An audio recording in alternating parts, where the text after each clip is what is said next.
Puji Tuhan, saya sampaikan selamat sore dan salam sejahtera dalam Tuhan kita Yesus Kristus. Haleluya. Puji Tuhan, sungguh kita bersyukur kita ada di minggu pertama bulan April. Bapak Ibu, bulan April adalah bulan yang sangat penting bagi kita orang-orang Kristen. Ya, bulan yang sangat istimewa karena di bulan ini kita memperingati karya terbesar, karya teragung yang dikerjakan oleh Allah di dalam Tuhan dan Juru Selamat kita Yesus Kristus untuk keselamatan jiwa kita. Di bulan April kita akan merayakan kematian Yesus Kristus untuk memikul dosa-dosa kita di dalam tubuhnya, di atas kayu salib. Dan di bulan ini juga kita merayakan kebangkitan Yesus Kristus dari antara orang mati. Salib, kematian Kristus dan kebangkitannya dari antara orang mati adalah dasar dari iman Kristen kita. Bapak Ibu, betapa pentingnya salib dan kebangkitan Kristus. Tanpa salib tidak ada pengampunan dosa. Dan tanpa kebangkitan Yesus Kristus dari antara orang mati, tidak ada pengharapan akan kehidupan kekal. Tidak ada pengharapan akan keselamatan. Itu sebabnya mari kita mengucap syukur kepada Tuhan karena melalui karya Kristus dan kebangkitannya, kita semua memiliki pengharapan akan keselamatan. Amin. Itu sebabnya di bulan ini Bapak Ibu saya menetapkan satu tema, yaitu tema kebangkitan dan pengharapan. Ya, tema kebangkitan dan pengharapan. Dan di minggu pertama di bulan ini, saya mulai dengan subtema jalan salib. Kenapa jalan salib? Sebab salib itu adalah dasar dari kebangkitan dan pengharapan. Tanpa salib tidak ada kebangkitan. Tanpa salib tidak ada pengharapan. Tanpa salib tidak ada kemenangan. Itu sebabnya mari kita akan bersama-sama belajar tentang jalan salib. Tadi pagi saya mengemukakan dari Injil Markus pasal 8 ayat 34 bahwa setiap orang yang mengikut Kristus dia harus menyangkal dirinya, memikul salibnya dan mengikut dia dengan setia. Bapak Ibu, pengikut Kristus sejati itu menyangkal dirinya. Dia menyerahkan kehendak pribadinya di dalam kendali Tuhan, di dalam kontrol Tuhan. Dia hidup tidak untuk kehendak dirinya sendiri, tetapi dia hidup untuk melakukan kehendak Allah. Pengikut Kristus yang sejati itu, dia memikul salibnya. Artinya apa? Dia rela menderita karena kesetiaannya kepada Yesus. Ingat, mengikut Yesus itu ada harga yang harus dibayar. Dan itu adalah penderitaan. Banyak orang yang dijauhi, dibenci, dianiaya. Ya, bahkan dibunuh karena imannya kepada Yesus. Tetapi orang yang rela menderita karena kesetiaannya kepada Kristus, dia menikmati kemuliaan kekal bersama-sama dengan Yesus. Amin. Dan setiap pengikut Kristus yang sejati itu akan mengikut Kristus dalam arti menjadikan Yesus teladan dalam hidupnya. Menjadikan Yesus sebagai tujuan dalam hidupnya. Bapak Ibu, Rasul Yohanes mengatakan bahwa kalau kita ada di dalam Yesus Kristus, kita wajib hidup sama seperti Yesus telah hidup. Mari kita menempuh jalan salib. Memang ini bukan jalan yang menyenangkan. Dunia tidak suka dengan jalan salib. Bahkan cukup banyak orang Kristen yang menganggap salib itu sebagai beban. Yang menganggap salib sebagai satu hal yang merebut kebebasannya. Itu sebabnya kenapa di hari-hari ini viral, ya, banyak orang-orang percaya yang pindah ke lain hati. Karena memang mengikut Kristus itu harus menempuh jalan salib. Amin Bapak Ibu. Yesus tidak mengajarkan kekristenan yang murah. Yesus tidak pernah mengatakan, ikutlah aku maka hidupmu akan senang, engkau akan bisa menikmati kebahagiaan di dunia ini. Tidak sama sekali. Dia mengatakan, ikutlah aku, sangkal diri, pikul salib, dan terus ikut aku. Mari kita akan menjadi orang-orang yang mau menerima jalan salib itu. Amin. Mari kita siap menyangkal diri setiap hari, memikul salib kita. Siap menerima resiko oleh karena kesetiaan kita kepada Yesus. Dan mari kita menjadikan Yesus teladan terbesar dalam kehidupan kita. Nah, sore hari ini Bapak Ibu, saya akan mengajak kita untuk belajar taat lewat jalan salib. Kalau tadi pagi saya menjelaskan bahwa mengikut Yesus harus menempuh jalan salib. Menyangkal diri, memikul salib dan terus mengikuti Yesus. Dan sore ini mari kita belajar taat lewat jalan salib. Mari kita belajar dari satu-satunya pribadi terbesar, yaitu Yesus Kristus Tuhan kita. Mari kita membaca Ibrani pasal 5 ayat 7 sampai ayat yang ke-9. Ya, mari kita belajar taat melalui jalan salib. Saya baca untuk kita sekalian Ibrani pasal 5 ayat 7 sampai ayat yang ke-9. Demikian firman Tuhan. Dalam hidupnya sebagai manusia, ia, Yesus maksudnya, telah mempersembahkan doa dan permohonan dengan ratap tangis dan keluhan kepada Dia yang sanggup menyelamatkannya dari maut. Dan karena kesalehannya, ia telah didengarkan. Dan sekalipun ia adalah anak, ia telah belajar menjadi taat dari apa yang telah dideritanya. Dan sesudah ia mencapai kesempurnaannya, ia menjadi pokok keselamatan yang abadi bagi semua orang yang taat kepadanya. Haleluya, puji Tuhan. Bapak Ibu mau belajar saat lewat jalan salib? Amin Bapak Ibu. Mau taat kepada Allah melalui penderitaan? Amin. Bapak Ibu dikasih oleh Tuhan. Bicara tentang ketaatan, maka tentunya kita sepakat bahwa taat itu tidak mudah. Ya. Bahwa ketaatan itu bukanlah sesuatu yang datang secara alami dalam diri kita. Tidak.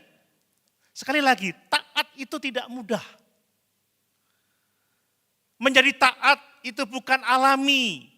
Bukan secara alami datang dalam kehidupan kita. Tidak Bapak Ibu.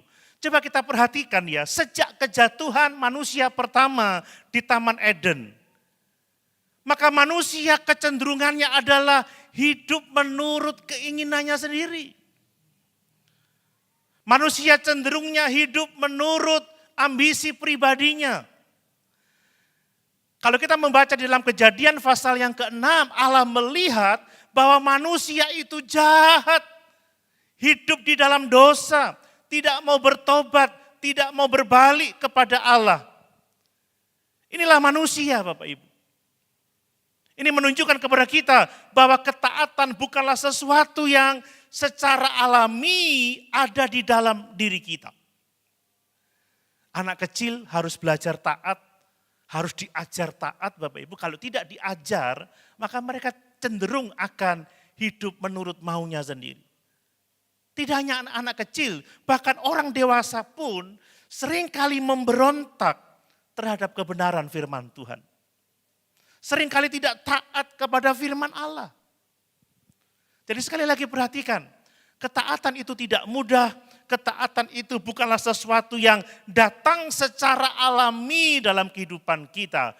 Ketaatan itu harus diperjuangkan. Amin Bapak Ibu. Ketaatan harus diusahakan dengan sungguh-sungguh. Kita harus belajar taat kepada Allah, belajar taat kepada Yesus, belajar taat kepada firman, bahkan sekalipun harus melalui penderitaan, sekalipun melalui jalan salib. Mengapa kita perlu taat Bapak Ibu? Karena dalam rencana keselamatan Allah, taat itu menjadi inti dari pengharapan. Taat itu menjadi dasar dari semua pengharapan kita. Coba perhatikan, tanpa ketaatan murid-murid Yesus, apa yang terjadi? Injil tidak akan tersebar, tidak akan diberitakan. Mungkin jauh mundur ke belakang, tanpa ketaatan Yesus, maka tidak ada penebusan, tidak ada pengharapan akan keselamatan. Tanpa ketaatan kita orang-orang percaya sekarang ini, maka dunia tidak akan pernah melihat Yesus melalui kesaksian kita, melalui pelayanan kita. Makanya ketaatan itu sangat-sangat penting. Dan yang menarik lagi Bapak Ibu, di dalam Ibrani pasal 5 ayat yang ke-8, dikatakan bahwa Yesus sendiri, dia telah belajar menjadi taat dari apa yang telah dideritanya. Wow, ini adalah pernyataan yang sangat dalam. Pernyataan yang sangat luar biasa. Yesus, Sang Firman, Sang Anak Allah itu, pribadi yang sempurna, yang tidak berdosa. Ternyata dia tidak menghindari penderitaan, tetapi justru memilih penderitaan sebagai jalan untuk menyempurnakan ketaatannya kepada Bapa. Yesus dikatakan telah belajar menjadi taat dari apa yang telah dideritanya. Bapak Ibu, apa artinya bagi kita? Jika Yesus saja, dia harus belajar taat melalui penderitaan, belajar taat melalui jalan salib, maka kita pun pasti akan diproses Tuhan melalui penderitaan untuk menjadi orang-orang yang taat kepada Dia. Amin. Amin Bapak Ibu. Ya, kalau Tuhan kita Yesus yang sempurna, yang tidak berdosa, belajar taat melalui penderitaan, apalagi kita. Mari kita sungguh-sungguh mau mendengarkan firman Tuhan ini. Mari kita mau belajar untuk taat kepada Allah, bahkan melalui penderitaan, bahkan melalui jalan salib. Ya, sekali lagi, jalan salib itu bukan hanya tentang penderitaan, tetapi proses yang akan membentuk kita menjadi pribadi-pribadi yang taat kepada Allah. Dan dari ketaatan itu Bapak Ibu, kita akan menikmati yang namanya keselamatan. Kita akan menikmati yang namanya pengharapan yang kekal. Mari sore hari ini kita akan belajar beberapa hal. Yang pertama di antaranya adalah bahwa ketaatan itu seringkali tidak mudah, seringkali tidak menyenangkan, tetapi ketaatan itu sangat penting. Amin. Bapak, Ibu, Saudara, dan saya, kita perlu taat, kita harus taat kepada Tuhan. Yang kedua, kita akan belajar bahwa penderitaan yang kita alami atau penderitaan yang diizinkan oleh Tuhan terjadi dalam kehidupan kita, itu akan menjadi alat untuk membentuk kita menjadi pribadi yang taat. Haleluya Bapak Ibu. Penderitaan akan dipakai oleh Tuhan untuk membentuk ketaatan kita. Dan yang ketiga, bahwa buah dari ketaatan kita adalah keselamatan. Amin. Hanya orang-orang yang percaya, yang imannya sempurna, iman yang dinyatakan dalam ketaatan yang akan menikmati keselamatan. Baik keselamatan untuk diri kita sendiri maupun keselamatan untuk orang lain. Artinya seperti ini, orang yang taat akan sungguh-sungguh diselamatkan dan karena ketaatannya dia pasti akan memberitakan Injil, memberitakan firman, menuntun orang-orang lain untuk mengalami keselamatan yang sama di dalam Kristus Yesus Tuhan kita itu. Mari kita merenungkan ketiga hal ini. Ya, yang pertama Bapak Ibu, mari kita belajar tentang ketaatan, bahwa jalan salib ya adalah jalan penderitaan yang tidak dihindari oleh Yesus Kristus. Ya, jalan salib, jalan penderitaan itu tidak dihindari oleh Tuhan kita Yesus Kristus. Ya, mari kita baca lagi ayat yang ke-7. Ayat yang ke-7. Dalam hidupnya sebagai manusia, ia telah mempersembahkan doa dan permohonan dengan ratap tangis dan keluhan kepada Dia yang sanggup menyelamatkan umatnya dari maut, dan karena kesalehannya Ia telah didengarkan. Ayat ini bisa mengacu kepada peristiwa di Taman Getsemani, Bapak Ibu ya. Di mana sebelum Tuhan Yesus ditangkap dan disalibkan, Dia berdoa, ya, Dia memohon dengan ratap tangis dan keluhan kepada Bapa yang sanggup menyelamatkan Dia. Kita membaca di dalam kitab Injil, bagaimana peluh Yesus bahkan menetes seperti darah, Bapak Ibu ya. Karena beban yang sangat berat yang harus Dia pikul untuk menanggung dosa seluruh umat manusia. Dan di situ dikatakan bahwa oleh karena kesalehannya Yesus telah didengarkan.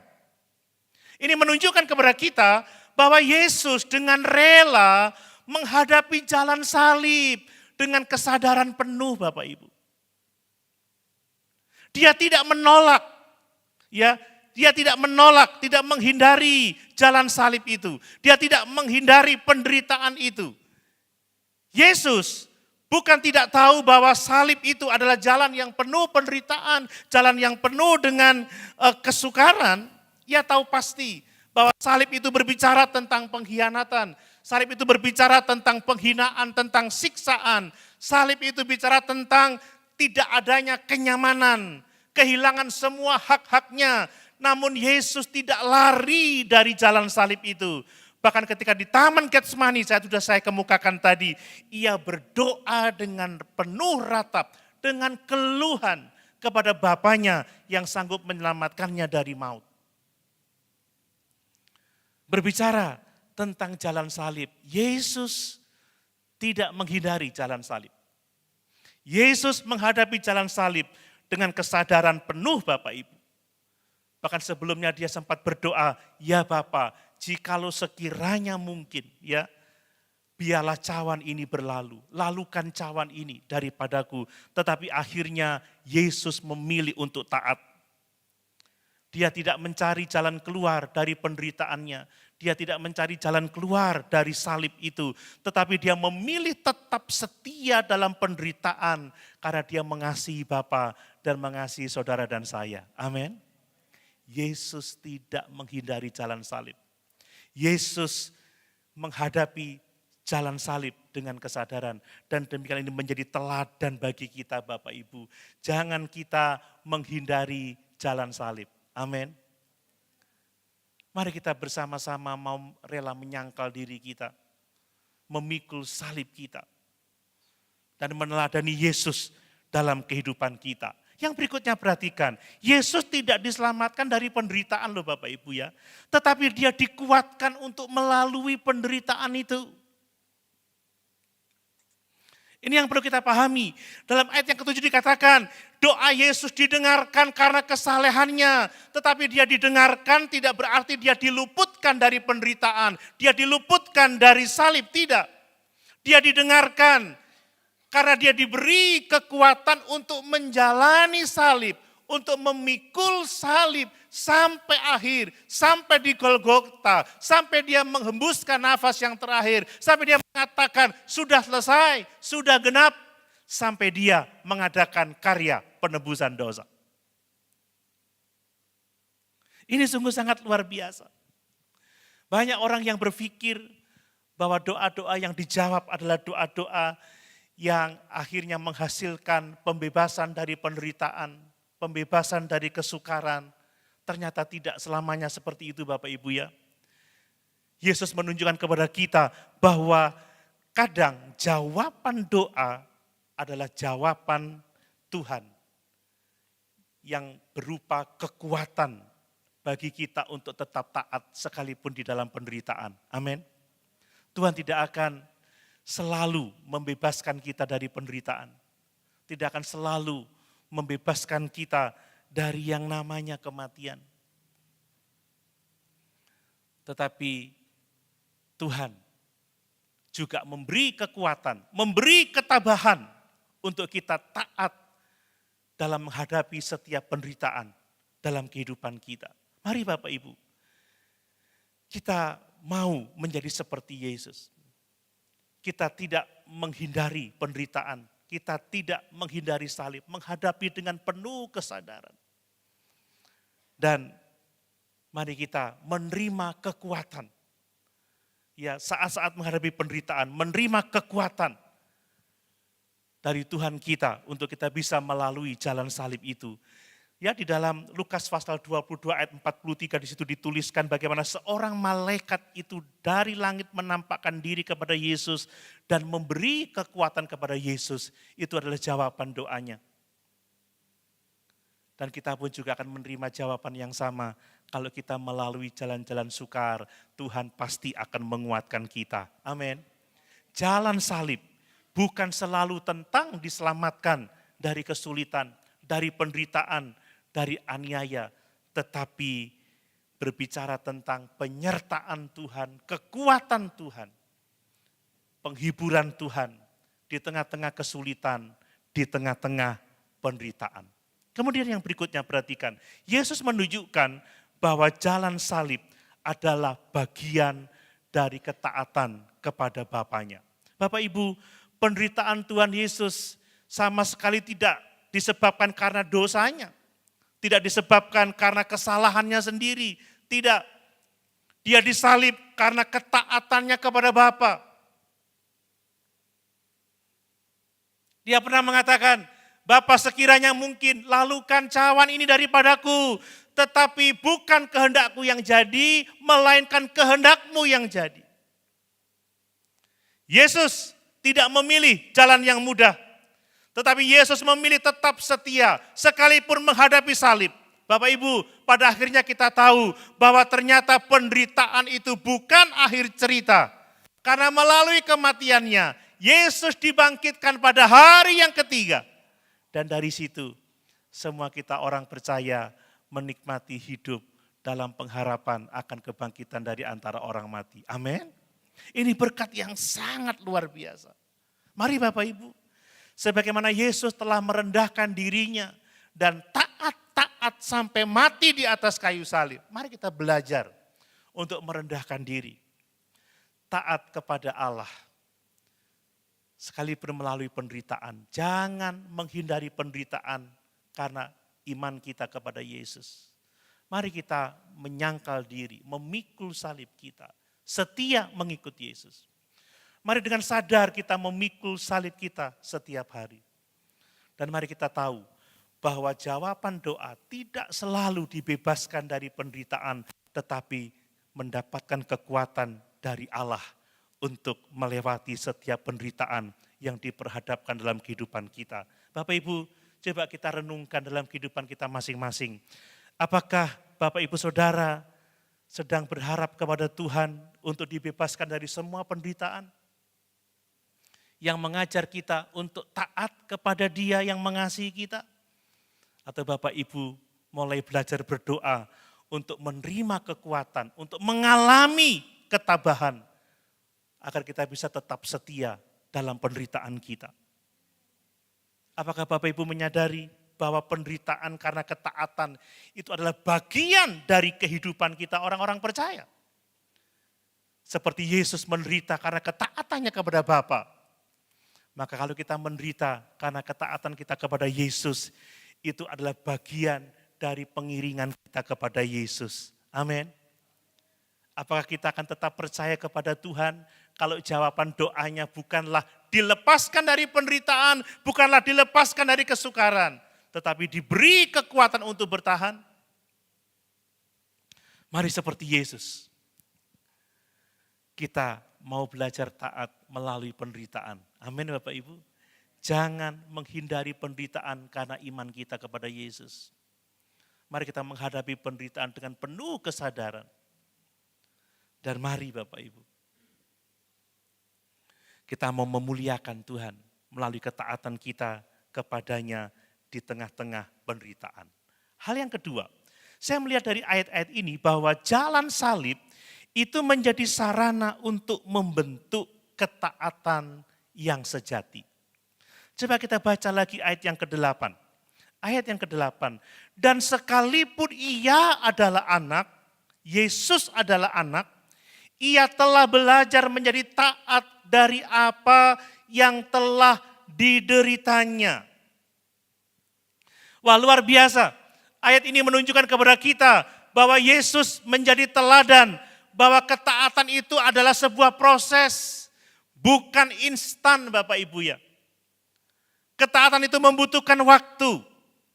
Coba perhatikan kalimat itu. Sekalipun ia adalah anak, tetapi ia telah belajar menjadi taat dari apa yang telah dideritanya. Artinya apa Bapak Ibu? Yesus tidak dikecualikan dari proses belajar taat. Yesus loh tidak dikecualikan. Padahal dia anak, dia firman, dia kudus, dia tidak berdosa. Statusnya sebagai anak tidak membuat dia dibebaskan dari belajar untuk taat kepada bapaknya. Ia tidak otomatis taat karena statusnya sebagai anak Allah. Justru Yesus memasuki proses pembentukan untuk taat kepada Bapa melalui penderitaannya. Bapak Ibu, jelas bagi kita sekarang bahwa ketaatan itu bukan sekedar keputusan sesaat, tetapi hasil dari kerelaan diri kita untuk dibentuk oleh Allah, untuk diuji, untuk dimurnikan, untuk dituntun menjadi orang-orang yang taat kepadanya. Bapak Ibu, kalau Yesus saja belajar taat, mari kita juga mau belajar taat sekalipun melalui penderitaan. Amin. Amin. Ini panggilan yang sangat luar biasa. Di dalam Matius pasal 5 ayat yang ke-48 dituliskan, sebab itu kamu harus sempurna sama seperti Bapamu yang di surga adalah sempurna. Mari kita harus taat seperti Yesus taat melalui jalan salib. Ya. Mari kita belajar menjadi seperti Yesus. Ya, sekalipun dia anak, dia telah belajar menjadi taat dari apa yang telah dideritanya. Ketaatan Yesus bertumbuh semakin nyata justru saat dia mengalami penderitaan, bahkan sampai mati di atas kayu salib.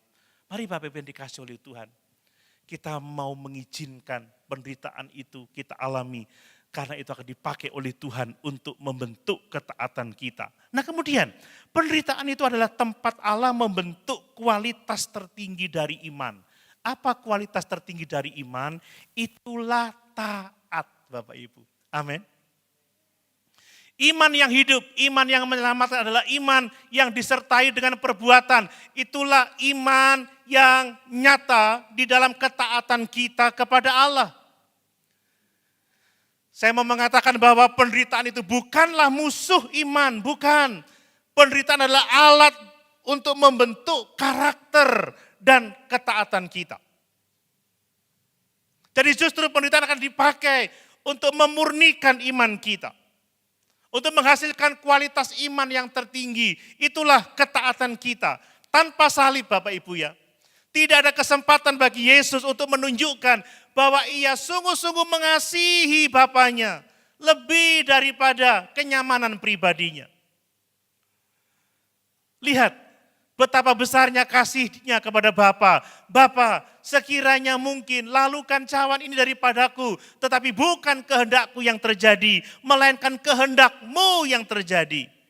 Dan saya yakin begitu juga dengan kita Bapak Ibu ya. Allah akan memakai penderitaan, Allah akan memakai kesukaran sebagai latihan bagi iman kita.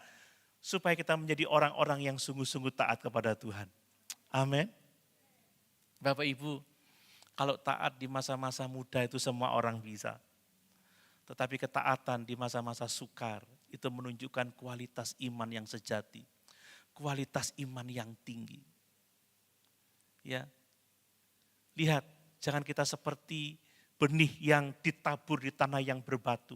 Benih itu cepat tumbuh karena tipis ya tanahnya. Tetapi ketika ada panas terik, ada penderitaan, lalu layulah pohon itu. Ada banyak orang yang taat ketika keadaan baik-baik saja, ketika semuanya berjalan sesuai dengan keinginan hatinya. Tetapi ketika ada penderitaan, ada kesukaran, maka hilanglah imannya, hilanglah kepercayaannya. Mari kita mau belajar, ya,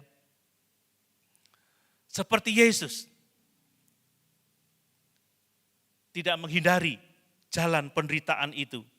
Ya, hanya orang-orang yang tahan uji yang akan dipakai oleh Tuhan untuk kemuliaannya. Amin. Amin. Coba kita bandingkan 1 Tesalonika 2 ayat yang keempat. 1 Tesalonika 2 ayat yang keempat.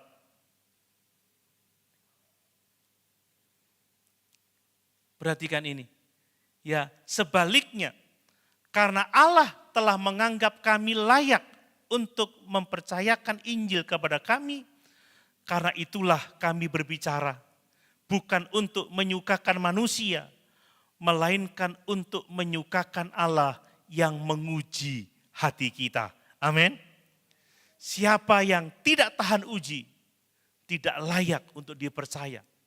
Tetapi orang yang tahan uji, kepadanya layak dipercayakan Injil. Untuk diberitakan kepada orang-orang yang ada di sekitarnya. Bapak Ibu, ketaatan yang sejati tidak diuji ketika keadaan semuanya mudah, ketika keadaan semuanya baik-baik saja. Tetapi ketaatan yang sejati justru diuji di tengah-tengah penderitaan, di tengah-tengah kesukaran. Karena dari kesukaran dan penderitaan, maka ketaatan itu akan tampak keasliannya. Berikutnya Bapak Ibu, jalan salib itu membentuk ketaatan yang tulus, bukan karena imbalan. Amin Bapak Ibu. Dunia ini mengajar kita untuk taat jika ada untungnya, seperti itu ya. Dunia ini mendorong kita untuk taat jika ada hasil yang instan bisa kita peroleh. Tetapi jalan salib itu mengajarkan ketaatan karena kasih, karena kesetiaan kita kepada Tuhan, bukan karena ada jaminan berkat yang sifatnya segera. Bapak Ibu, ketaatan karena imbalan bukanlah ketaatan yang murni. Tetapi ketaatan yang murni adalah ketaatan karena kita mengasihi Tuhan, karena kita setia kepada Tuhan. Ya, jangan kita hanya menjadi percaya dan taat karena kita ingin berkat ya. Kita mau percaya dan taat karena kita mengasihi dan menghormati Allah kita. Amin. Karena kita sungguh-sungguh mau memuliakan Dia. Makanya Samuel berbicara, ya, bukan korban sembelihan yang berkenan di hadapan Allah, tetapi ketaatan itu lebih baik daripada korban Bapak Ibu. Mari kita memeriksa diri kita masing-masing. Apakah kita masih bertumbuh dalam ketaatan? Ya? Atau kita hanya ingin hidup nyaman? Kita hanya ingin hidup enak, ya, mengiring Tuhan, kita tidak mau memikul salib, tidak mau menyangkal diri, tidak mau meneladani Yesus. Apakah kita masih melihat penderitaan sebagai musuh atau sebagai alat untuk membentuk ketaatan kita? Mari Bapak Ibu dikasih oleh Tuhan, kita mau menerima jalan salib itu sebagai jalan Allah untuk membentuk ketaatan kita. Yesus telah belajar taat dari apa yang telah dideritanya. Demikian juga sebagai murid-muridnya, kita tidak boleh berharap mengalami pertumbuhan rohani tanpa ketaatan. Kita tidak boleh berharap bisa bertumbuh tanpa kita menyangkal diri, memikul salib dan mengikuti Yesus. Jalan salib adalah satu-satunya jalan yang akan membentuk ketaatan kita yang sejati kepada Tuhan dan Juru Selamat kita, Yesus Kristus. Amin Bapak Ibu. Yang ketiga, jalan salib itu menghasilkan keselamatan dan kemuliaan. Wow, ini luar biasa. Coba kita baca ayat yang ke-9.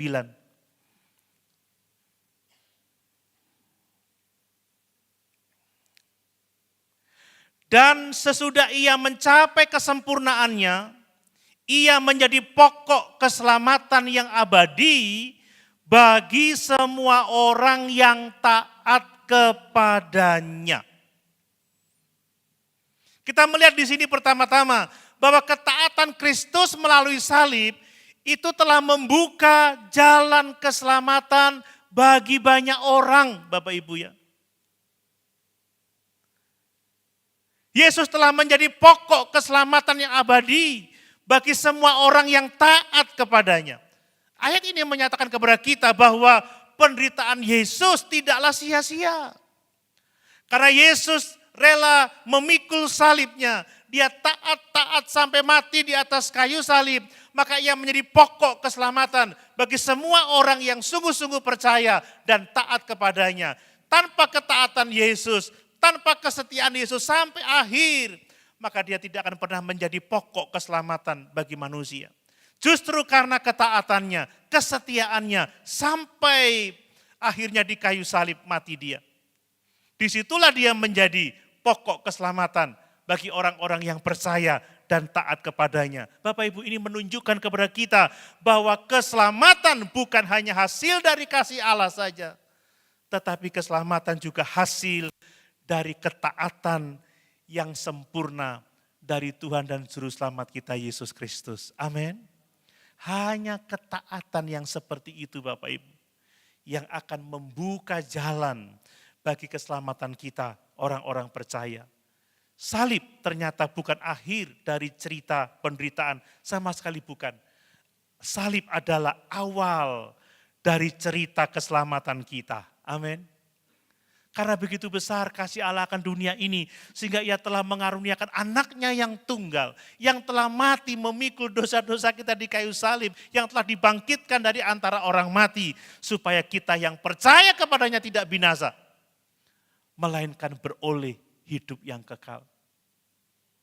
Mari kita bersyukur bahwa karena ketaatan Yesus yang sempurna itu, semua kita memiliki pengharapan akan keselamatan.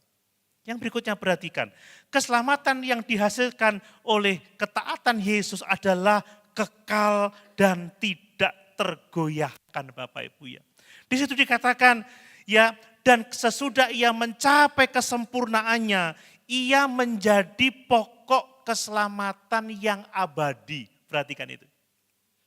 Yesus menjadi pokok keselamatan yang abadi, pokok keselamatan yang kekal. Ini menegaskan bahwa apa yang telah dicapai Yesus melalui pengorbanannya di atas kayu salib, itu final, itu tidak dapat dibatalkan. Dia satu-satunya jalan, dia satu-satunya kebenaran, dia satu-satunya yang dapat menuntun kita kepada Bapa di surga. Amin. Yesus mengatakan, akulah jalan, kebenaran dan hidup. Tidak ada seorang pun yang sampai kepada Bapa kalau tidak melalui aku. Ya, Yesus bukan hanya membuka jalan, tetapi dia menjadi sumber, menjadi pokok keselamatan itu sendiri. Tanpa Yesus tidak ada keselamatan. Amin Bapak Ibu. Tanpa Yesus kita akan binasa. Dan itu diperoleh setelah dia menunjukkan ketaatan yang sejati. Betapa pentingnya ketaatan itu Bapak Ibu ya. Mari kalau Yesus sudah begitu belajar taat dari penderitaannya, maka kita pun juga mau belajar taat melalui jalan salib. Kemudian jalan salib itu menghasilkan kemuliaan bagi Kristus dan kemuliaan bagi mereka yang mengikutinya. Ya, perhatikan. Kristus itu telah dimuliakan karena ketaatannya. Coba kita baca Filipi 2 ayat 9 sampai 11. Filipi pasal 2 ayat 9 sampai 11. Perhatikan firman Tuhan ini. Itulah sebabnya Allah sangat meninggikan dia dan mengaruniakan kepadanya nama di atas segala nama. Supaya dalam nama Yesus bertekuk lutut segala yang ada di langit dan yang ada di atas bumi dan yang ada di bawah bumi, dan segala lidah mengaku Yesus Kristus adalah Tuhan bagi kemuliaan Allah Bapa. Amin. Sebab apa Yesus ditinggikan? Sebab apa Yesus dikaruniakan nama di atas segala nama? Sebab dia telah taat sampai mati di atas kayu salib. Coba kita baca di ayat sebelumnya Bapak Ibu ya. Coba kita baca mulai ayat yang kelima dari Filipi pasal 2 tadi. Hendaklah kamu dalam hidupmu bersama menaruh pikiran dan perasaan yang terdapat juga dalam Kristus Yesus, yang walaupun dalam rupa Allah, tidak menganggap kesetaraannya dengan Allah itu sebagai milik yang harus dipertahankan, melainkan telah mengosongkan dirinya sendiri dan mengambil rupa seorang hamba dan menjadi sama dengan manusia. Dan dalam keadaannya sebagai manusia, ia telah merendahkan dirinya dan taat sampai mati, bahkan sampai mati di kayu salib. Itulah sebabnya Allah sangat meninggikan dia dan mengaruniakan kepadanya nama di atas segala nama. Amin Bapak Ibu. Mari kita semua menerima keselamatan ya dari Kristus Yesus dengan iman dan ketaatan kepadanya Bapak Ibu. Karena hanya dialah pokok keselamatan yang abadi. Dialah satu-satunya sumber keselamatan yang kekal. Jangan takut taat ya, sekalipun harus menderita. Karena taat di jalan salib akan berakhir pada kemenangan kekal. Amin. Taat di jalan salib akan berakhir pada kemuliaan kekal. Mari kita hidup dalam pengharapan akan kehidupan yang kekal itu. Biarlah pikiran kita, perasaan kita, kehendak kita, apa yang kita lakukan setiap hari, itu kita lakukan atas dasar pengharapan akan kemuliaan kekal itu. Hanya dengan taat kepada Yesus, sang pokok keselamatan yang abadi itu, kita akan bisa menikmati kehidupan kekal untuk selama-lamanya. Mari Bapak Ibu yang dikasihi oleh Tuhan, kita belajar taat seperti Yesus telah belajar taat melalui apa yang telah dideritanya. Yesus tidak menghindari penderitaan. Ya, dia menghadapi salib dengan kesadaran yang sangat penuh. Ia belajar taat melalui penderitaannya sebagai teladan terbesar bagi kita. Dan karena ketaatan Yesus, ia menjadi pokok keselamatan yang abadi.